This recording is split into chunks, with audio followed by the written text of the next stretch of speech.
do you think you're doing? I am the hero that the English language needs, not the one that it deserves. I can't. I don't. No. See for yourself. No!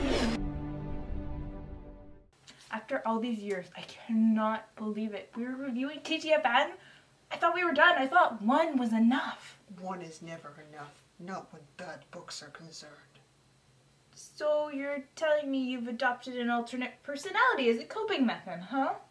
I have no idea what you're talking about. I am Batman.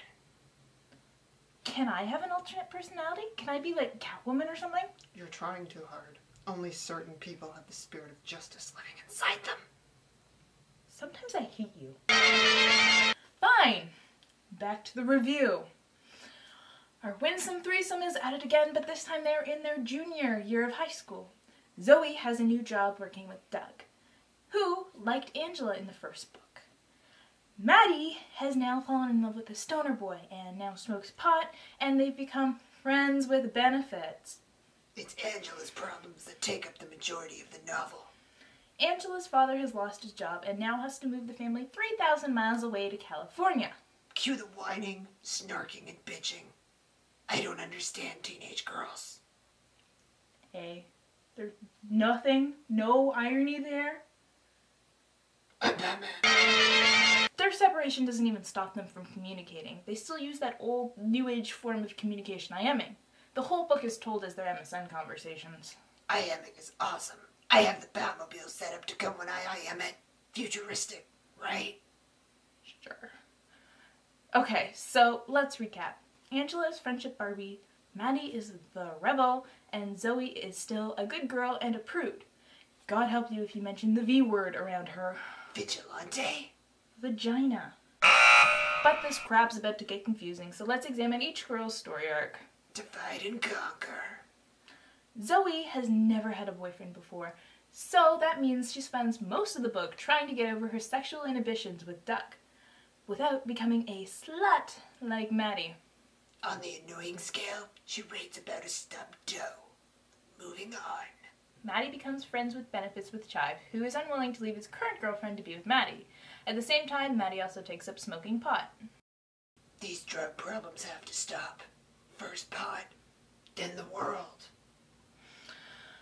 The author gets a little heavy-handed on the pot thing. I mean, the effects that Maddie feels when she's smoking pot are pretty much the same things that she would feel if she was doing cocaine. And of course she doesn't enjoy it. She just does it because Chive does it. Maddie hasn't really grown since the last novel. She doesn't think enough of herself to demand the relationship that she should out of Chive. She just doesn't have the self-esteem for it. And she's a little off. She's like the Joker running an insane asylum. She thinks the strangest things are hilarious. I mean, her mother calls her a slut. Hilarious. Chive nearly gets her beat up by some bald douche. Hilarious. You keep using the word. I don't think it means what you think it means. Maddie is also still a bitch. She pokes at sore spots, antagonizes the other girls against each other. I don't know why they haven't dumped her like last night's dinner. She called Zoe a chicken shit. Robin would never call me a chicken shit. On the annoying scale, she's a hard smack in the funny bone. Next is Angela. I hate her, I hate her, I hate her! I mean, she can die a horrible, painful death for all I care. She's the worst example of a teenage girl I have ever found in literature anywhere. Whoa there, citizen. You need to calm down. No! She's clingy, she is needy, she is whiny, and everything is about her. Why didn't you tell her about this? Why didn't you invite her? It's all her fault even though she had nothing to do with it. Why don't her friends need her?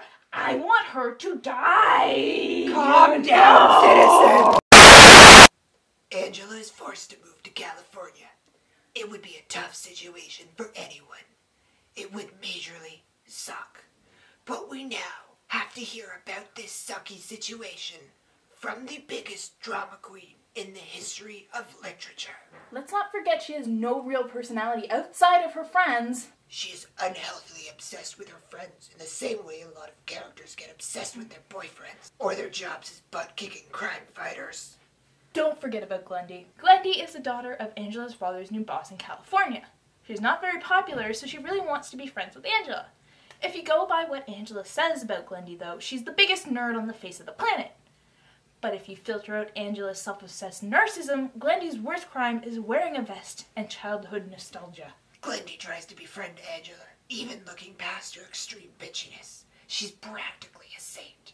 She actually is the nicest, most understanding person in this hellhole of a novel. Angela is horrible to her. Angela doesn't deserve her, and I want a novel about Glendy. A novel from Glendy's perspective would read like that Taylor Swift song about the nerd stealing the cheerleader's boyfriend. If you could see that I'm the one who understands you. Not that Batman listens to T Swift or anything. On the annoying scale, Angela shoots past paper cuts, past biting your tongue, past slamming your fingers with a hammer, past doing all three of those at once. I mean, she rockets, just rockets right up to being slammed in the eye with a pine needle branch. Ooh, that's bad. Yep. The plot itself is pretty general and okay, but it's the fact that you have to listen to this plot being filtered through these characters that just make you want to self-immolate, that makes it unredeemable.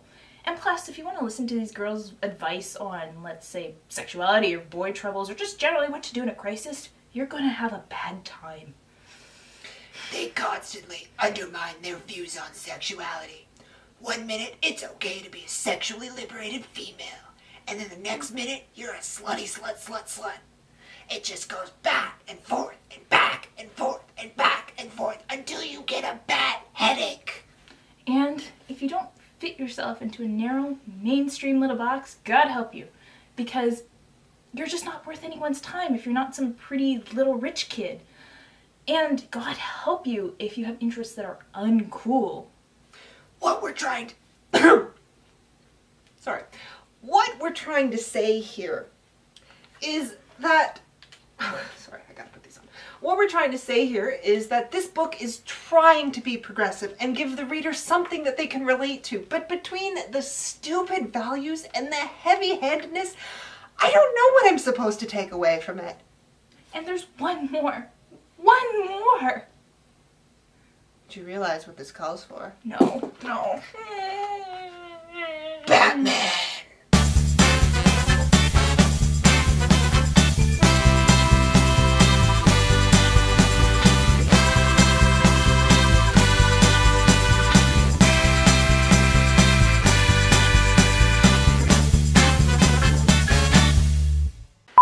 Why does Batman sound like this? Because my alter ego's a chain-smoking carny. Does he like me? I think he likes me. Oh my God. Do these pants make me look fat? Who's that mysterious guy? Do you want to know why Batman wears black? Because it's slimming. I would like to thank my Batman mask, my horrible writer, and the fact that I have no such thing as shame.